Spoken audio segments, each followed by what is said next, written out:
My dear student, good afternoon. आप सभी के लिए आज मैं पारिस्थितिकी एवं पारिस्थितिक तंत्र जो कि इन्वायरमेंट पर्यावरण का सेक्शन है, इसको बहुत ही रोचक ढंग से एवं पूरा जहाँ से भी क्वेश्चन इसमें कवर आता है वो मैं पूरा कवर करने की कोशिश करूँगा। ठीक है, तो आप लोग वीडियो के अंत तक बने रहिएगा। जो जिसको भी अच्छा कंटेंट लग रहा हो, जिसको कुछ समझ में आ रहा हो, वो वीडियो को लाइक करें। जो लोग अभी तक सब्सक्राइब नहीं किए हैं चैनल को सब्सक्राइब करें और वीडियो को शेयर वगैरह करते रहें। चलिए बिना समय गंवाए न करते हुए हम लोग आज का सेशन स्टार्ट करते हैं। पारिस्थितिकी यानी इकोलॉजी एवं पारिस्थितिक तंत्र यानी इकोसिस्टम। पारिस्थितिकी क्या है? व्हाट इज पारिस्थितिकी जीव विज्ञान की वह शाखा है जिसमें जीव समुदायों और उनके वातावरण के मध्य पारस्परिक संबंधों का अध्ययन किया जाता है, उसको पारिस्थितिकी कहते हैं। अर्नेस्ट हीकल ने पारिस्थितिकी इकोलॉजी शब्द का सर्वप्रथम प्रयोग ओइकोलॉजी नाम से वर्ष 1869 में किया था। पारिस्थितिकी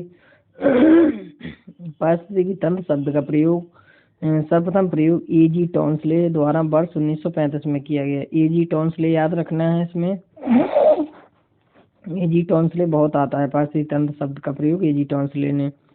हम लोग डायग्राम से नजर करते हैं एक बार कि जो पारिस्थितिक तंत्र के घटक हैं, पारिस्थितिक तंत्र के दो घटक हैं, एक जैविक घटक है, दूसरा कौन सा घटक है? अजैविक घटक है। जैविक घटक के अंतर्गत तीन आते हैं। जैविक घटक में तीन चीज आती है। कौन कौन सी आती है? जैविक घटक कौन होते हैं? उत्पादक होते हैं जो उत्पादन करते हैं, उपभोक्ता जो उनका यूज करते हैं, और अपघटक इसको डीकम्पोजर बोलते हैं।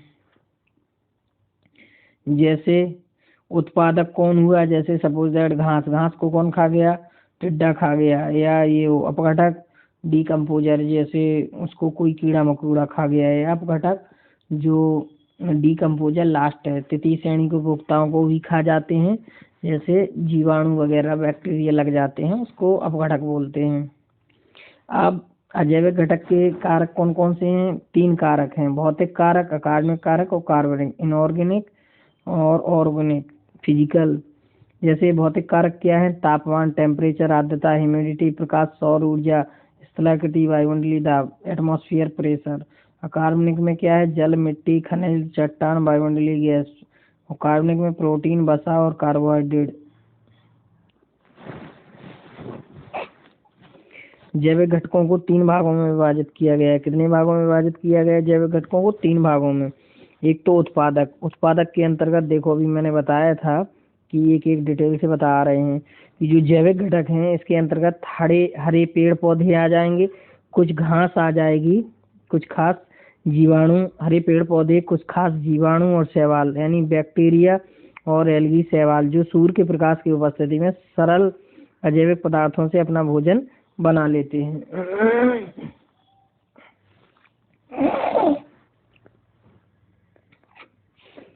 अब ये तो प्रोड्यूसर हो गए, उत्पादक। अब कंज्यूमर यानी उपभोक्ता। प्राथमिक उपभोक्ता भी तीन प्रकार के होते हैं, प्राथमिक, द्वितीयक और तृतीयक। प्राथमिक उपभोक्ता कौन है?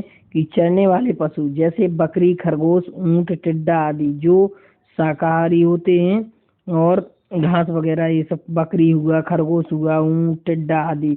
द्वितीयक उपभोक्ता क्या होते हैं? शाकभक्षी या अन्य प्राणियों पर निर्भर होते हैं। शाकभक्षी या अन्य प्राणियों पर निर्भर होते हैं, जैसे मांसाहारी।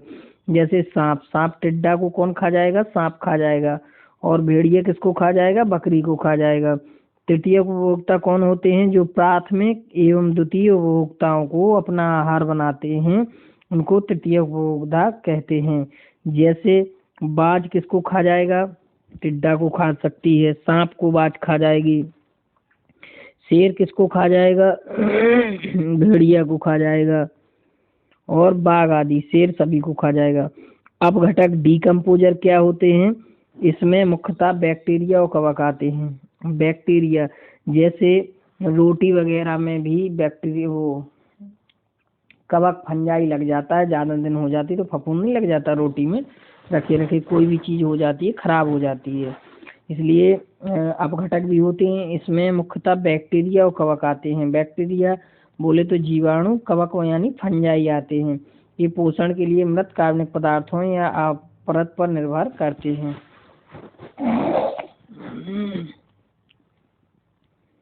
आप देखिए 10% का नियम। 10% का नियम, इसको लिंडेमान का नियम भी कहते हैं।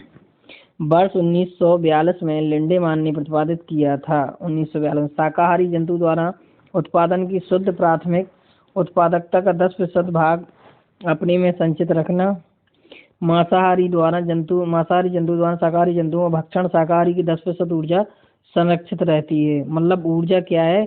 ऊर्जा का एक रूप से दूसरे रूप में रूपांतरण होता है। ऊर्जा कभी समाप्त होने वाली प्रक्रिया नहीं है। खाद्य कड़ियों प्रत्येक स्तर प्राथमिक द्वितीय स्तर दौरान केवल 10% ऊर्जा का ही अपने शरीर व्यवहार में रूपांतरण होता है। ज्योमणि पारिस्थितिक तंत्र में ऊर्जा का प्रभाव केवल एक दिशीय होता है। ऊर्जा का प्रभाव कैसा होता है? एक दिशीय होता है। ऊर्जा का प्रभाव जैविक प्रणाली से जैविक प्रणाली की दिशा में होता है। पिरामिड होते हैं पारिस्थितिक तंत्र के विभिन्न स्तरों के प्रति इकाई क्षेत्र में उपस्थित जीवभार का रेखा चित्रीय निरूपण को जीवभार का पिरामिड कहते हैं। पारिस्थितिक तंत्र में ऊर्जा का पिरामिड, जैसे क्वेश्चन आ गया कि पारिस्थितिक तंत्र में ऊर्जा का पिरामिड कैसा होता है? ऊर्जा का पिरामिड सीधा होता है। जलीय पारिस्थितिक तंत्र में जैसे तालाब, जीवभार का पिरामिड कैसा होता है? जीवभार का पिरामिड कैसा होता है? उल्टा होता है।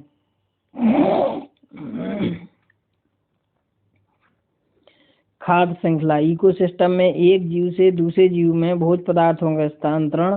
इकोसिस्टम में एक जीव से दूसरे जीव में भोज्य पदार्थों का स्थानांतरण खाद्य श्रृंखला कहलाता है। क्या कहलाता है? खाद्य श्रृंखला कहलाता है। जैसे घास को कौन खाएगा? टिड्डी खाएगी। टिड्डी को कौन खाएगा? मेंढक खाएगा। मेंढक को कौन खाएगा? सांप खाएगा। सांप को कौन खा जाएगा? बाज खा जाएगी। तो ये क्या है? खाद्य श्रृंखला है। प्रवाल भित्ति पारितंत्र क्या है? प्रवाल एक चूना प्रधान कैल्शियम कार्बोनेट सागरीय जीव है जिसके अवशेषों के क्रमशः स्थिरीकरण से प्रवाल भित्ति का निर्माण होता है। प्रवाल मुख्यतः उष्णकटिबंधीय सागरों 30 उत्तरी अक्षांश से 30 दक्षिणी अक्षांश में पाए जाते हैं। इनके जीवित रहने के लिए 18 से 25 डिग्री तापमान उपयुक्त होता है। विश्व की सबसे बड़ी प्रवाल भित्ति कौन सी है? ग्रेट बैरियर रीफ है। कौन सी है? ग्रेट बैरियर रीफ है। भारत में जो प्रवाल भित्ति है वो अंडमान एवं निकोबार द्वीप समूह सर्वाधिक है। भारत में प्रवाल भित्तियां कौन? विश्व की सर्वाधिक सबसे बड़ी प्रवाल भित्ति ग्रेट बैरियर रीफ है। और भारत की प्रवाल भित्ति अंडमान और निकोबार द्वीप समूह है। क्या है? अंडमान और निकोबार द्वीप समूह है।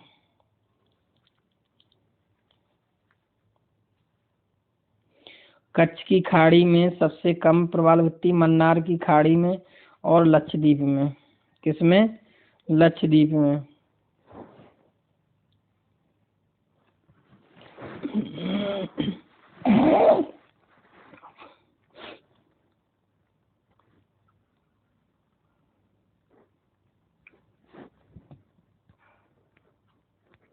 जैव विविधता एवं उसका संरक्षण। किसी प्राकृतिक प्रदेश में पाए जाने वाले जंगली एवं पालतू जीव जंतुओं एवं पादपों की प्रजातियों की बहुलता को जैव विविधता कहते हैं। क्या कहते हैं? जैव विविधता कहते हैं। 1992 में रियो डी जेनेरियो में आयोजित पृथ्वी सम्मेलन में जैव विविधता शब्द को परिभाषित किया गया। जैव विविधता शब्द का सर्वप्रथम प्रयोग वाल्टर जी रोजिन द्वारा किया गया 1985 में। जैव विविधता संरक्षण, हम लोग बात करेंगे जैव विविधता संरक्षण टॉपिक की। तो जैव विविधता संरक्षण में स्वस्थानीय संरक्षण और बाह्यस्थानीय संरक्षण। अब स्वस्थानीय संरक्षण क्या है? इंग्लिश में इसको इन सिटू बोलते हैं और एक्स सिटू बोलते हैं। तो राष्ट्रीय उद्यान कितने हैं स्वस्थानीय संरक्षण के अंदर? राष्ट्रीय उद्यान कितने हैं? 106। वन्य जीव अभ्यारण्य 566। जैव मंडल आगार 18। पवित्र वन एवं झीलें, समुदाय आगार और संरक्षण आगार। बाह्यस्थानीय संरक्षण में क्या होता है? जीन बैंक होता है और बीज बैंक होता है। निम्नतापीय संरक्षण और क्या होता है? वनस्पति उद्यान होता है, वृक्ष होता है, जंतु उद्यान, चिड़ियाघर।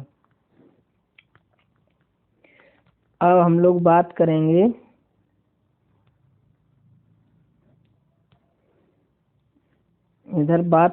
कि भारत में जीव जंतुओं के संरक्षण हेतु प्रयास। तो कस्तूरी मृग परियोजना 1970 में international union conservation of nature के सहयोग से गेंडा परियोजना 1987, हंगुल परियोजना 1970, प्रोजेक्ट टाइगर 1973। वर्तमान में 18 राज्यों में कुल 53 टाइगर रिजर्व हैं। कितने टाइगर रिजर्व हैं? 53 टाइगर रिजर्व हैं। प्रोजेक्ट एलिफेंट 1992, कुल 32 एलिफेंट रिजर्व हैं। हाथी मेरे साथी अभियान 2011, शुभंकर गजू लाल पांडा परियोजना 1996 में WWF के सहयोग, वर्ल्ड वाइल्ड लाइफ फंड के सहयोग से हिम तेंदुआ परियोजना 2009, कस्तूरी मृग परियोजना 1970, गिद्ध संरक्षण प्रोजेक्ट 2006, समुद्री कछुआ प्रोजेक्ट 1999, भारतीय वन्य जीव संस्थान देहरादून द्वारा गंगा डॉल्फिन और मगरमच्छ संरक्षण प्रोजेक्ट 1974।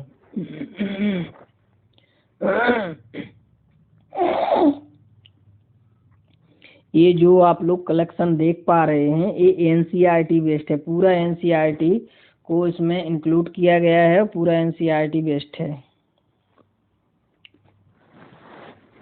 तो इसके थ्रू हम लोग जानेंगे कि प्रमुख पर्यावरणीय अधिनियम। देखिए जो मेन है वो मैं बता दे रहा हूँ कि एक तो क्या है, सबसे पहले वन्य जीव सुरक्षा अधिनियम। वन्य जीव सुरक्षा अधिनियम 1972, लेकिन आप लोगों को याद रखना है वन संरक्षण अधिनियम 1980, ये बहुत ज़्यादा।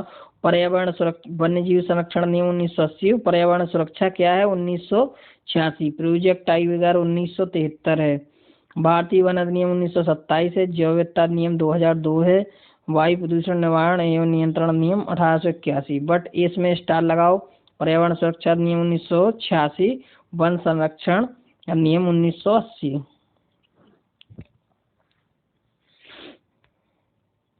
भारत में जैव विविधता हॉटस्पॉट क्षेत्र। भारत में जैव विविधता हॉटस्पॉट क्षेत्र कौन कौन से हैं तो उसके बारे में हम लोग जानेंगे कि एक तो भारत में जैव विविधता हॉटस्पॉट क्षेत्र है हिमालय क्षेत्र, इंडो बर्मा क्षेत्र। एक तो हिमालय क्षेत्र, इंडो बर्मा क्षेत्र, सुंडालैंड, ट्रिनिकेट साहिब, नाउन, काउरी द्वीप समूह, ग्रेट निकोबार द्वीप समूह, पश्चिमी घाट एवं श्रीलंका क्षेत्र। अब रामसर कंजर्वेशन क्या है? रामसर आर्द्र भूमि संरक्षण से रिलेटेड है। रामसर कंजर्वेशन इसमें क्या है कि आर्द्र भूमि के संरक्षण से रिलेटेड है। रामसर ईरान में अवस्थित क्या है? एक नगर है और मुख्यालय ग्लैंड स्विट्जरलैंड में। हस्ताक्षर 2 फरवरी 1971 को। विश्व आर्द्र भूमि दिवस कब मनाया जाता है? 2 फरवरी को मनाया जाता है। भारत के 75 स्थल शामिल है। रामसर के तहत कितने स्थल शामिल हैं? 75। आर्द्र भूमि के संरक्षण से संबंधित ये बात हुई।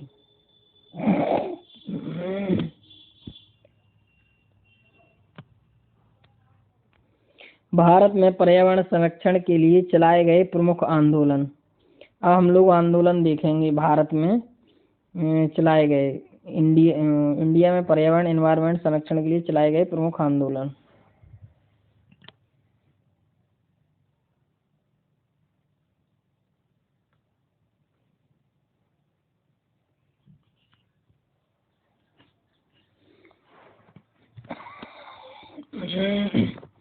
देखिए इसमें सबसे पहले हम लोग देखेंगे चिपको आंदोलन। चिपको आंदोलन क्या है कि 1974 74 यानी चिपको आंदोलन 1974 उत्तराखंड के गढ़वाल जिले से रेणी गांव से। आंदोलन का नेतृत्वकर्ता कौन थे? भारत में पर्यावरण संरक्षण के लिए चलाए गए प्रमुख आंदोलन अभी तक तो सुंदरलाल बहुगुणा थे और कौन थी? गौरा देवी थी और चंडी प्रसाद भट्ट ने ये मिलकर 1974 में चिपको आंदोलन चलाया था। उसके बाद क्या हुआ 1974? अब पहले तो ये देखिए कि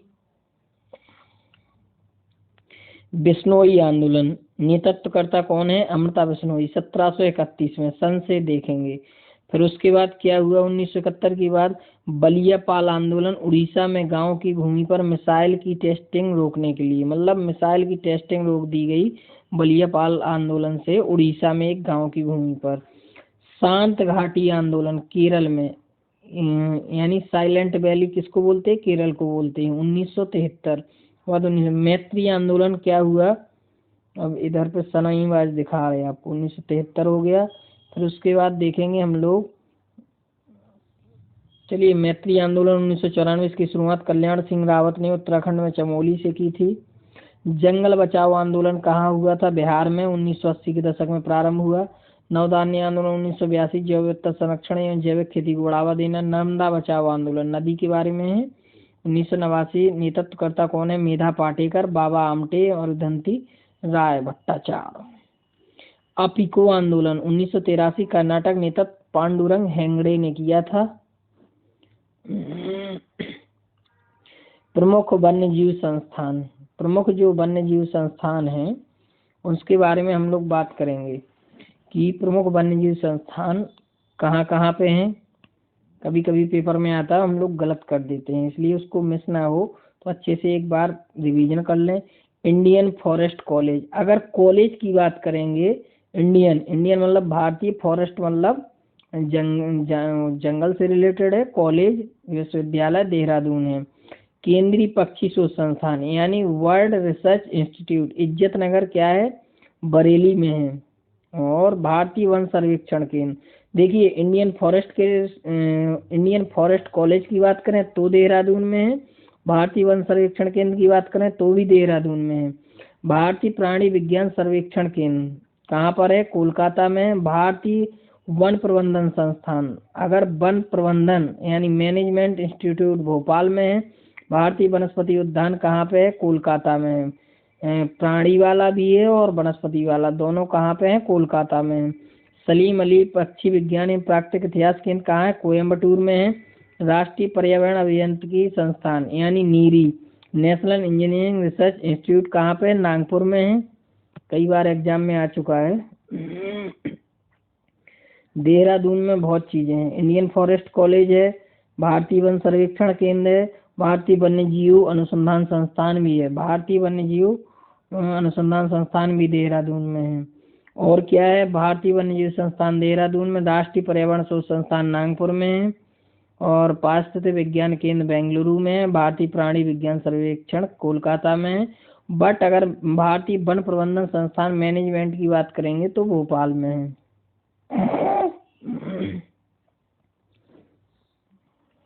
यूनेस्को के MAB प्रोग्राम में शामिल, भारत के कुल बायोस्फीयर रिजर्व यूनेस्को में शामिल हैं। अगर यूनेस्को के मेन एंड बायोस्फीयर कार्यक्रम में शामिल है नीलगिरी की पहाड़ियां, मन्नार की खाड़ी, सुंदरवन का डेल्टा, नंदा देवी उत्तराखंड, नौकरेक मेघालय, पचमढ़ी मध्य प्रदेश, सिम्पलीपाल उड़ीसा, अचानकमार अमरकंटक, ग्रेट निकोबार, इसमें अगस्तमलाई कंचनजंगा सिक्किम में है, पन्ना मध्य प्रदेश में है। यानी 12 बायोस्फीयर रिजर्व में एक बार और देख लेते हैं। नीलगिरी की पहाड़ियां, मन्नार की खाड़ी, सुंदरवन डेल्टा पश्चिम बंगाल, नंदा देवी उत्तराखंड, नौकरेक मेघालय, ये सही जोड़ियों में भी आ जाता है मैचिंग में। पचमढ़ी मध्य प्रदेश में, सिम्पलीपाल उड़ीसा में, अचानकमार अमरकंटक ये सब उत्तराखंड में है, ग्रेट निकोबार द्वीप समूह, अगस्तमलाई अन्नामलाई कंचनजंगा सिक्किम में, पन्ना मध्य प्रदेश। भारत के बायोस्फीयर रिजर्व कुल कितने हैं? 18 हैं। भारत के बायोस्फीयर रिजर्व कितने हैं? 18 हैं। नीलगिरी कब हुआ था? 1986 में पहला नीलगिरी भारत के बायोस्फीयर रिजर्व। पहला बायोस्फीयर रिजर्व कौन सा है? नीलगिरी पहला है। नंदा देवी उत्तराखंड 1988 दूसरा। मानस असम में है, मन्नार की खाड़ी, ग्रेट निकोबार, नौकरेक मेघालय, सुंदरवन पश्चिम बंगाल, सिम्पलीपाल उड़ीसा। डिब्रू सखोवा सबसे छोटा है। दिव्यांग अरुणाचल प्रदेश में है, पचमढ़ी मध्य प्रदेश में, अगस्तमलाई अचानकमार अमरकंटक कंचनजंगा सिक्किम, कच्छ का रण गुजरात में है, सबसे बड़ा शीत मरुस्थल शेषाचलम और पन्ना।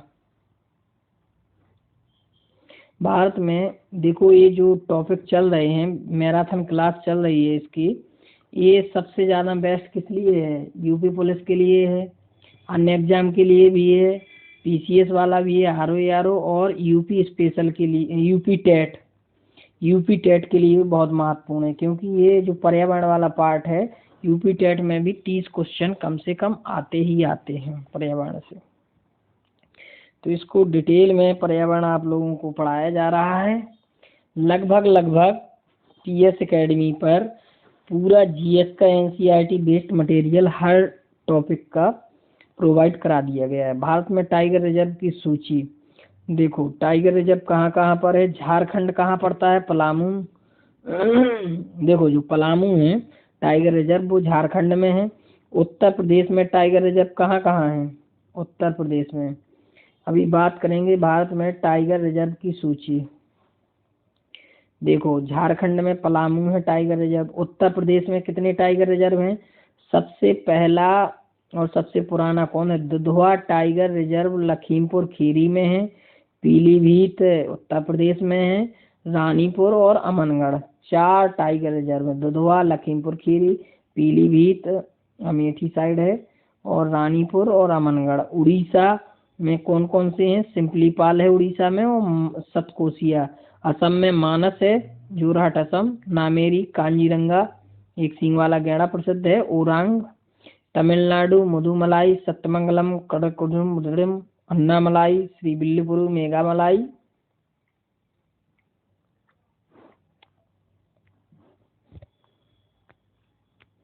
पश्चिम बंगाल में कौन कौन से हैं? सुंदरबन है और बुक्सा। बिहार में एक वाल्मीकि है। मिजोरम में दम्फा, और राजस्थान में रणथंभौर, सरिस्का, मुकुंद हिल्स, रामगढ़, विषधारी। छत्तीसगढ़ में इंद्रावती, उदंती, सीता नदी, अचानक कुमार। अरुणाचल प्रदेश में नामदफा है। नामदफा अरुणाचल प्रदेश में है। पक्के, कमलांग। केरल में मुल्ला पेरियार बांध प्रसिद्ध था। केरल में पेरियार नाम से। पेराम्कुलम तेलंगाना। कावल अमरावत आंध्र प्रदेश। नागार्जुन श्रीशैलम मध्य प्रदेश। पन्ना, कान्हा, पेंच, बांधवगढ़। यानी जो मध्य प्रदेश में सबसे ज्यादा टाइगर रिजर्व है, सबसे ज्यादा राष्ट्रीय उद्यान है मध्य प्रदेश। पन्ना, कान्हा, पेंच, बांधवगढ़, सतपुड़ा, संजय डोगरी। महाराष्ट्र मेलाघाट, तंदोबा, अंधारी, पेंच, शास्त्री, नौगांव, नांगजीरा, बोर। कर्नाटक में बांदीपुर, भद्रा, दांडेली, अंसी, नागरहोल, बिलगिरी, रंगनाथ मंदिर। उत्तराखंड में कार्बेट राजाजी टाइगर रिजर्व। हरित गृह प्रभाव एवं जलवायु प्रबंधन। ग्रीन हाउस प्रभाव एक प्राकृतिक प्रक्रिया है जिसके द्वारा किसी ग्रह या उपग्रह के वातावरण में मौजूद कुछ गैसें उस ग्रह उपग्रह के वातावरण के ताप को अपेक्षाकृत अधिक बनाने में मदद करती हैं। जोसेफ फोरियर ने 1824 ईस्वी में ग्रीन हाउस या हरित गृह गैसों की संकल्पना की। ग्रीन हाउस गैस यानी बढ़ती है। अब देखेंगे इधर, अब इधर देख लेंगे ग्रीन हाउस गैस। देखो प्रमुख ग्रीन हाउस गैस कौन कौन सी हैं? प्रमुख ग्रीन हाउस गैस मतलब CO2 का बढ़ना। प्रमुख ग्रीन हाउस गैस है CFC 0.04%, नाइट्रस ऑक्साइड 1.5%। जलवाष्प सबसे प्रमुख ग्रीन हाउस गैस कौन सी है? जलवाष्प। इससे कितना परसेंट? 60% ग्रीन हाउस गैस है। ओजोन O3 3 से 7%, मेथेन 4 से 9%, कार्बन डाइऑक्साइड 26% प्रभावकारी है। प्रमुख ग्रीन हाउस गैस है इनमें कार्बन डाइऑक्साइड। जलवाष्प लेकिन सबसे ज्यादा है 7%। ग्रीन हाउस प्रभाव में वायुमंडलीय गैसों द्वारा अवरक्त विकिरण को अवशोषित कर लिए जाने से वायुमंडल का तापमान। ग्रीन हाउस प्रभाव क्या है? व्हाट इज ग्रीन हाउस प्रभाव क्या होता है कि वायुमंडलीय गैसों द्वारा अवरक्त विकिरण को अवशोषित कर लिए जाने से वायुमंडल का तापमान क्या हो जाता है? बढ़ जाता है, यानी अचानक गर्मी बढ़ जाती है। तो ग्रीन हाउस प्रभाव कार्बन डाइऑक्साइड के वातावरण में कार्बन डाइऑक्साइड ज्यादा होने के कारण ये प्रभाव होता है।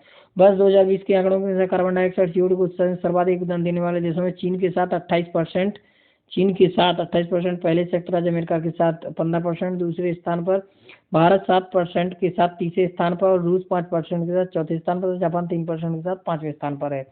देखो एक क्वेश्चन आता है PCS वगैरह में, कहीं पूछ लिया जाता है कि जो कार्बन डाइऑक्साइड का उत्सर्जन कर रहा है वो देश कौन से स्थान पे है? तो सबसे पहले तो बात होगी कि फर्स्ट स्थान पे कौन है। तो सर्वाधिक योगदान जो दे रहा है सबसे फर्स्ट स्थान पर चीन है, जो कि 28% है, से ज्यादा है। उद्योग धंधे वगैरह ये सब 28% है। दूसरे नंबर पे संयुक्त राज्य अमेरिका 15% है। भारत क्या है? 7% के साथ तीसरे स्थान पर है। रूस क्या है? 5% के स्थान पर चौथे स्थान पर। जापान किसवें स्थान पर? 5वें स्थान पर। भूटान को कार्बन नेगेटिव देश माना जाता है, मतलब भूटान एक प्राकृतिक देश है और वहाँ पर रहने के लिए बहुत ही अच्छा एटमॉस्फेयर रहता है। प्राकृतिक भूटान में को कार्बन नेगेटिव देश भी कहते हैं, वहाँ पर कोई कार्बन नहीं है।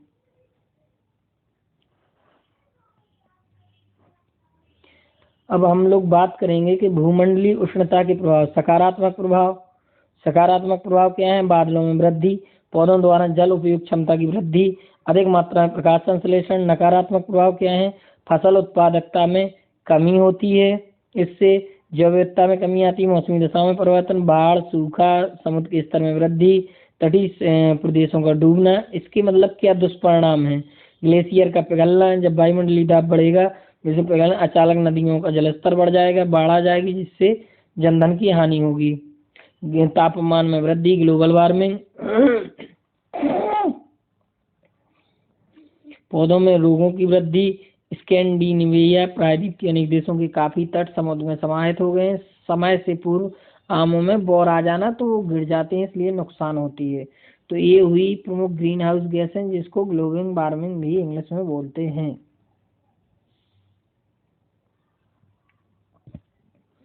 अब न्यू हेडिंग देखते हैं कि अम्लीय वर्षा कराने वाली गैसें और इसके क्या प्रभाव हैं। अम्लीय वर्षा कराने वाली गैसें के बारे में देखेंगे तो सबसे प्रमुख कार्बन डाइऑक्साइड CO2 है, सल्फर डाइऑक्साइड है अम्लीय वर्षा, एसिड रेन भी बोलते हैं इसको इंग्लिश में, और नाइट्रस ऑक्साइड है, और नाइट्रस ऑक्साइड इसको हंसाने वाली गैस भी बोलते हैं। Carbon dioxide, sulphur dioxide, nitrogen oxide और नाइट्रस ऑक्साइड। प्रभाव क्या है?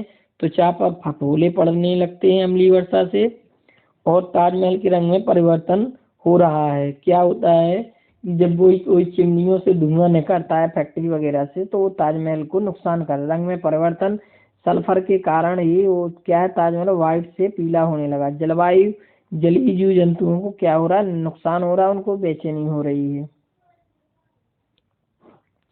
कृत्रिम वर्षा क्या है? कृत्रिम वर्षा अभी मैंने केमिस्ट्री में भी पढ़ा है। कृत्रिम वर्षा पर सिल्वर आयोडाइड गर्म वर्षीय बादल, मतलब सिल्वर आयोडाइड से कृत्रिम वर्षा करा सकते हैं। और क्या होता है? शुष्क वर्ष, ठोस carbon dioxide CO2, alkyl halide शीत वर्षीय बादल का निर्माण किया जाता है। आप लोगों ने अभी शादी वगैरह में देखा होगा कि वो मटके में शुष्क बर्फ फोड़ के वो लोग डालते हैं, उसको धुआं करते हैं, तो ऐसे लगता है फोटोग्राफी में जैसे कृत्रिम बादल का निर्माण हो गया हो फोटोग्राफी में। ओजोन क्षरण, ओजोन क्षरण, ओजोन लेयर, ओजोन परत पृथ्वी के वायुमंडल में समताप मंडल के अंतर्गत प्राकृतिक ओजोन गैस की एक मेखला है, जो सूर्य द्वारा उत्सर्जित हानिकारक पराबैंगनी किरणों से रक्षा के लिए कवच का कार्य करती है। किसका कार्य करती है? ओजोन एक क्या है? प्राकृतिक गैस है। ओजोन क्या है? एक प्राकृतिक गैस है जिसका रासायनिक सूत्र क्या है? O3 है। ओजोन का अधिकांश भाग 90% समताप मंडल निचली स्तर में 15 से 30 किलोमीटर के बीच में पाया जाता है। बच्चे कहते हैं हम सर समताप मंडल और ध्रुव मंडल में अंतर नहीं कर पाते हैं। तो देखो, समताप मंडल को इंग्लिश वर्जन उसका देख लिया करो कि स्ट्रेटोस्फियर अगर लिखा है तो समताप मंडल है, और अगर ध्रुव मंडल है तो ट्रोपोस्फियर उसको बोलेंगे। ओजोनोस्फियर, ओजोन मंडल। ओजोन का अधिकांश भाग 90% समताप मंडल के निचली परत 15 से 30 किलोमीटर के बीच पाया जाता है।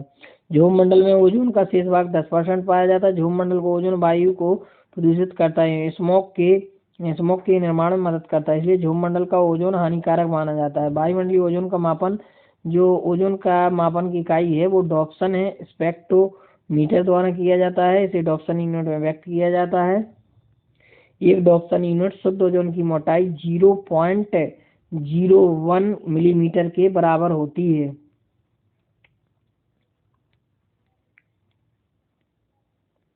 CFC का मुख्य उपयोग रेफ्रिजरेटर, एयर कंडीशन में प्रशीतक के रूप में, आग बुझाने वाले कारक के रूप में प्रयोग किया जाता है। जो CFC होती है, क्लोरोफ्लोरोकार्बन का मुख्य उपयोग रेफ्रिजरेटर यानी फ्रिज में, और एयर कंडीशन यानी जो AC वगैरह में होता है प्रशीतक के रूप में होता है। आग बुझाने वाले कारक के रूप में भी प्रयोग किया जाता है। ओजोन परत संरक्षण के उपाय क्या है? टोरंटो विश्वविद्यालय वैज्ञानिक GW क्रेंडमूर के नेतृत्व में अनुसंधानकर्ताओं ने वर्ष 2005 में तिब्बत पठार के ऊपर ओजोन हैलो का निर्माण किया। ओजोन परत के संरक्षण हेतु मॉन्ट्रियल प्रोटोकॉल ओजोन है।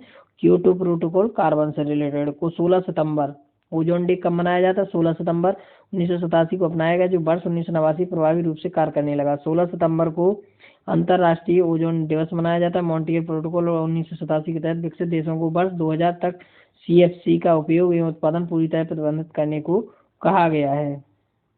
क्लोरोफ्लोरोकार्बन रमवाड़ा के किंगाली में अक्टूबर 2016 में 197 देशों ने हाइड्रो फ्लोरोकार्बन HFC श्रेणी के ग्रीन हाउस गैसों को कम करने के लिए एक ऐतिहासिक समझौता किया है।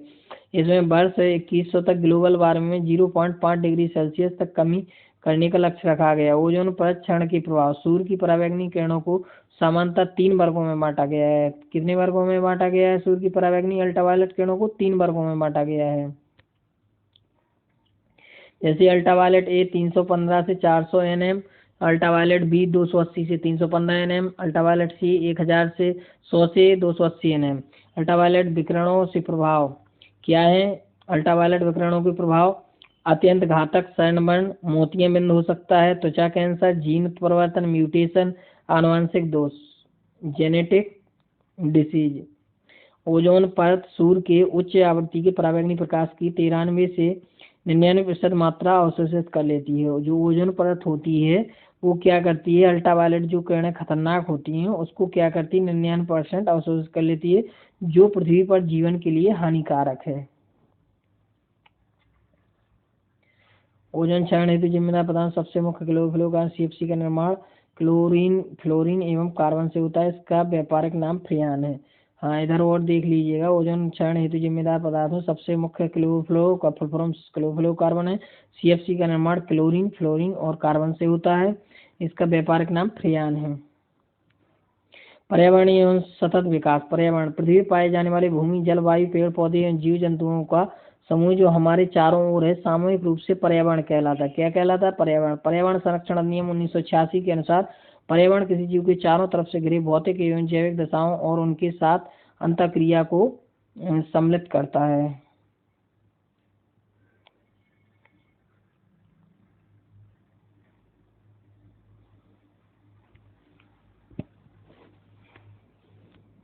अब देखिए पर्यावरण, व्हाट इज पर्यावरण। एनवायरनमेंट क्या है? एनवायरनमेंट में क्या आता है? एक तो देखो वायुमंडल आएगा, जलमंडल आएगा, जीवमंडल आएगा और स्थलमंडल आएगा। अब इस वायुमंडल में क्या क्या आएगा? ध्रुवमंडल, ट्रोपोस्फियर और समता मंडल, स्ट्रेटोस्फियर। और जलमंडल में क्या आएगा? हिमनद आएगा, बर्फ, झील, नदी, सागर। जलमंडल में ये हो गया।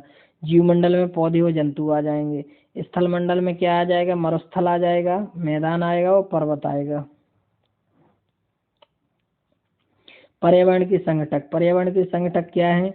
पर्यावरण के संगठक अजैविक, भौतिक या अजैविक, स्थल, वायु, जल, सांस्कृतिक, मानव निर्मित गतिविधियां। जैविक क्या है? पादप जंतु एवं सूक्ष्म जीव।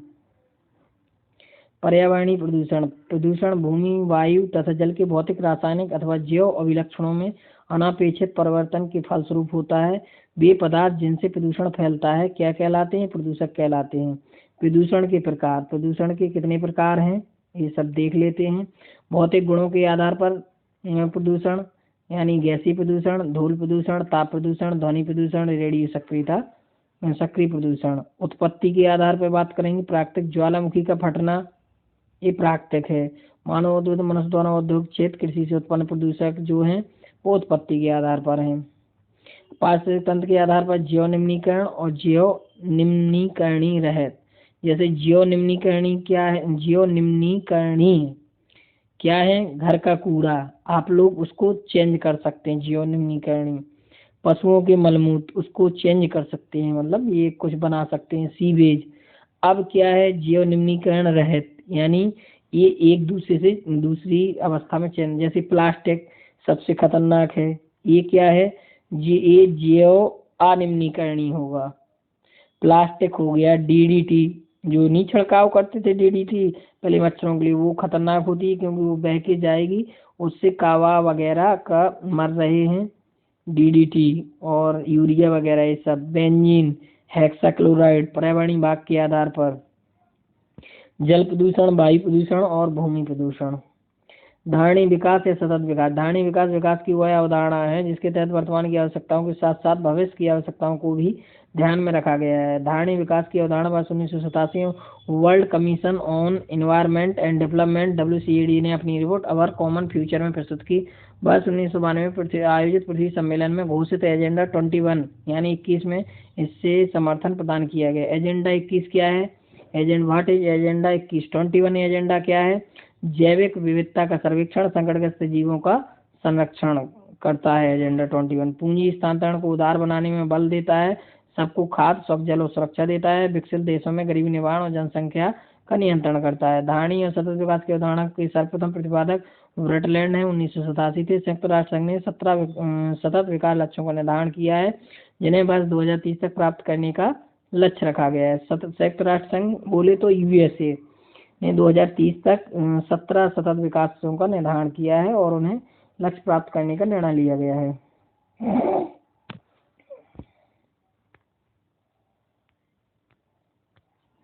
अब देखो 17 विकास लक्ष्य क्या है, ये भी जानने का प्रयास करेंगे।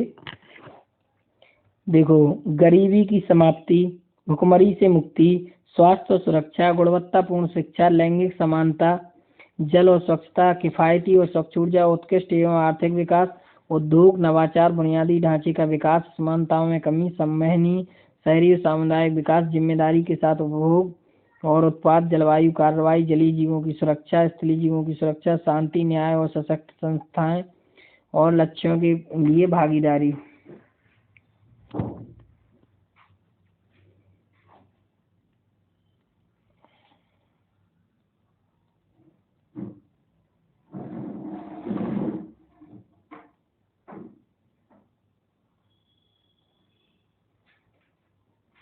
प्राथमिक प्रदूषण क्या कहलाते हैं? प्राथमिक प्रदूषण कहलाते हैं वे प्रदूषक प्राकृतिक अथवा मानवीय क्रियाकलापों के साथ सीधे वायु में निष्कासित होते हैं, वो प्राथमिक प्रदूषक कहलाते हैं। जैसे suppose that carbon monoxide. Carbon monoxide क्या है? CO, वायु प्रदूषण करता है। जो भी गाड़ी वगैरह, बाइक हो गया, 4 व्हीलर, इससे निकलने वाले धुएं में कार्बन मोनोऑक्साइड रहता है। नाइट्रिक ऑक्साइड NO हो गया, sulphur dioxide SO2, ammonia NH3, carbon dioxide CO2 और कार्बन डाइऑक्साइड CO2, कड़की पदार्थ PM, नाइट्रोजन ट्राइऑक्साइड NO2, ये प्राथमिक प्रदूषक हैं। द्वितीयक प्रदूषक क्या है? इनका निर्माण विद्युत चुंबकीय विकिरण के प्रभाव के अधीन प्राथमिक प्रदूषकों तथा सामान्य वायुमंडलीय रासायनिक अपक्रियाओं के परिणाम स्वरूप होता है। जैसे ओजोन O3। ओजोन O3 अगर वो क्वेश्चन में आ गया कि द्वितीयक प्रदूषक, व्हाट इज द्वितीयक प्रदूषक? प्राथमिक प्रदूषक बता दिए, द्वितीयक प्रदूषक ओजोन क्या है? द्वितीयक प्रदूषक है O3। नाइट्रिक अम्ल HNO3 द्वितीयक प्रदूषक। सल्फर डाइऑक्साइड SO3, सल्फ्यूरिक अम्ल H2SO4 द्वितीयक प्रदूषक है। हाँ, अब देखेंगे हम लोग सल्फ्यूरिक अम्ल। वायु प्रदूषण, जब मानवीय या प्राकृतिक कारणों से वायुमंडल में उपस्थित गैसों के निश्चित अनुपात में अवांछनीय परिवर्तन हो जाता है, उसे क्या बोलते हैं? वायु प्रदूषण कहते हैं। क्या कहते हैं? वायु प्रदूषण कहते हैं। PM का फुल फॉर्म क्या है? थोड़ी इसको कट कर दें।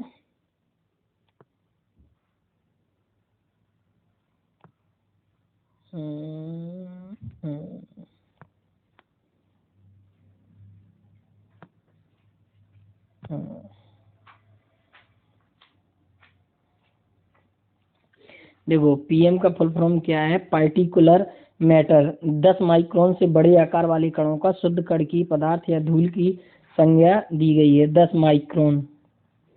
फ्लाई एश क्या है?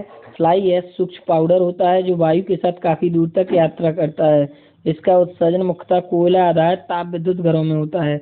जहाँ पर कोयला विद्युत ताप घर होते हैं तो कोयला जलता है तो फ्लाई एश भी उड़ता है। और डस्ट, जहाँ पर क्रेशर वगैरह लगी रहती है, हम लोगों को पता नहीं रहता बट बहुत दूर तक हो जाता है। मुख्यतः कोयला आधारित विद्युत ताप घरों से फ्लाई एश का निर्माण होता है। इसमें सीसा, कोबाल्ट, आर्सेनिक तथा कॉपर जैसे नुकसानदेह पदार्थ होते हैं। इससे श्वसन तंत्र संबंधी रोग होते हैं तथा प्रकाश संश्लेषण को बाधित करता है। ये सब निलंबित कणकीय पदार्थ SPM, इसका आकार 0.01 माइक्रोन से 100 माइक्रोमीटर होता है। 10 माइक्रोन से छोटे आकार के कण PM10 श्वसनशील निलंबित परिक्रामक पदार्थ कहलाते हैं। 2.5 माइक्रोमीटर से छोटे आकार के कण श्वसन संबंधी बीमारियां पैदा करते हैं।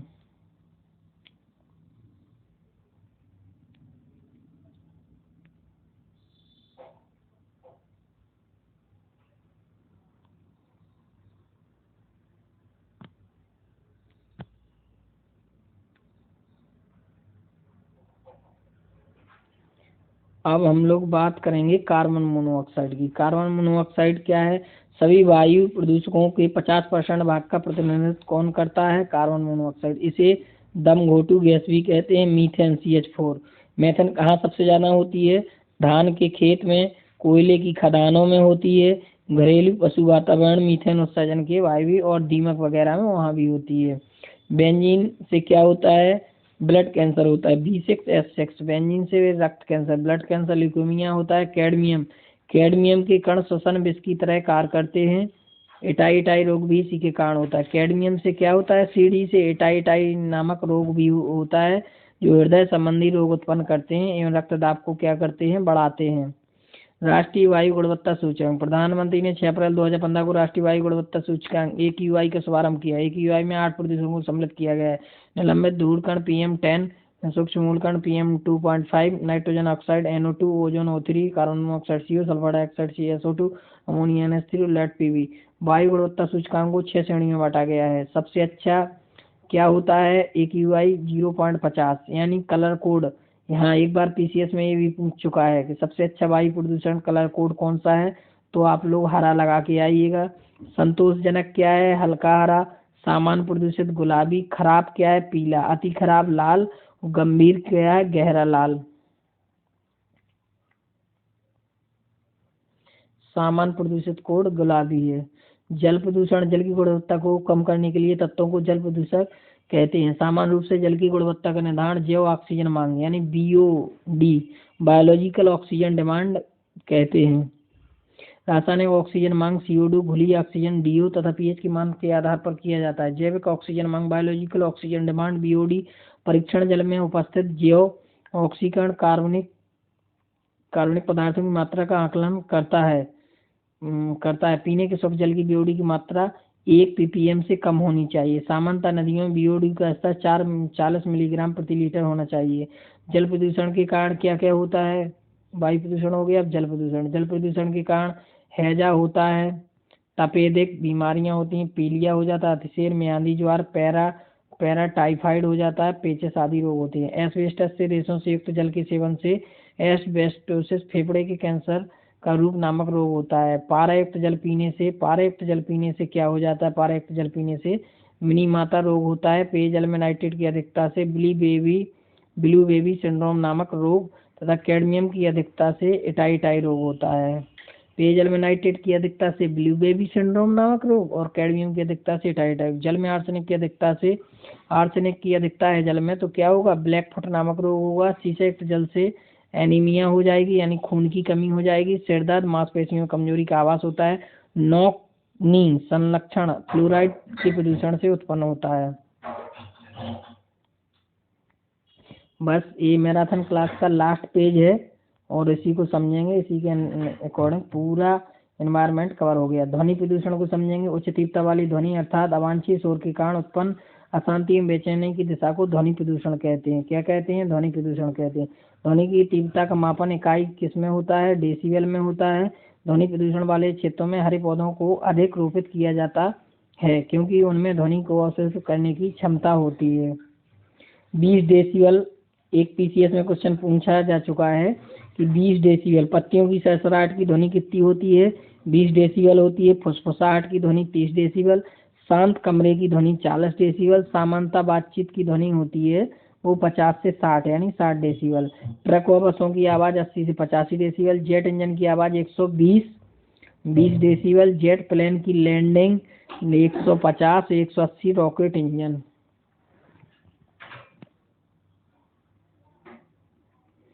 प्रमुख स्वैच्छिक पर्यावरण मानवाधिकार संगठन UNEP 1972 Nairobi Kenya. UNEP Nairobi Kenya.